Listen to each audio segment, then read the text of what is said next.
আপনি যদি জীবনকে নিয়ে হতাশ হন বা জীবনের অর্থ খুঁজে বেড়াচ্ছেন এমন হয়, তবে একটি সিনেমা অবশ্যই দেখতে পারেন, আর সেটা হলো ডেড পোয়েটস সোসাইটি।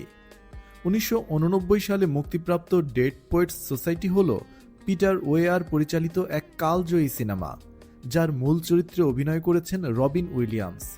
সিনেমাটিতে তিনি অধ্যাপক নিটিংয়ের চরিত্রে অসাধারণ দক্ষতা নিয়ে অভিনয় করেছেন।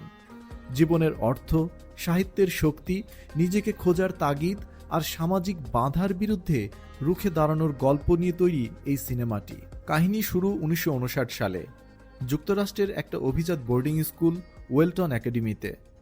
এটা ছিল একটা রক্ষণশীল প্রতিষ্ঠান এবং আইন শৃঙ্খলা আর নিয়মানুবর্তিতায় ভর্তি ছিল এই প্রতিষ্ঠানটি, যেখানে 4টা মূলনীতি শেখানো হতো: ট্র্যাডিশন, অনার, ডিসিপ্লিন এবং এক্সিলেন্স। এই স্কুলে নতুন শিক্ষক হিসাবে যোগদান করেন জন knitting.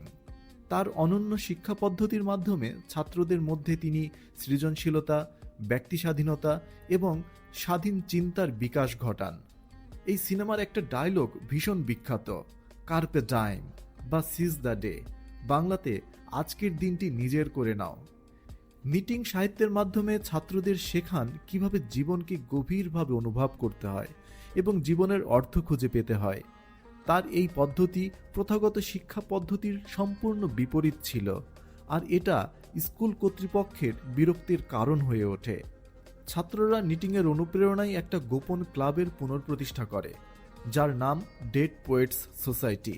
What was the Dead Poets Society? The dead poets were dedicated to sucking the marrow out of life.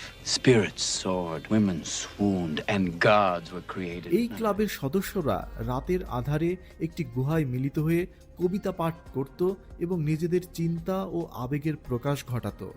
তবে কাহিনীর সবচেয়ে বড় মোড় আসে যখন নীল তার বাবার চাপ সহ্য করতে না পেরে আত্মহত্যা করে।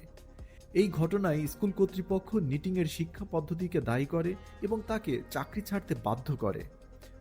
শেষ দৃশ্যে টড ও অন্যান্য ছাত্ররা নিটিংয়ের প্রতি সম্মান জানিয়ে বেঞ্চের উপর দাঁড়িয়ে বলেন, ও ক্যাপ্টেন, মাই ক্যাপ্টেন।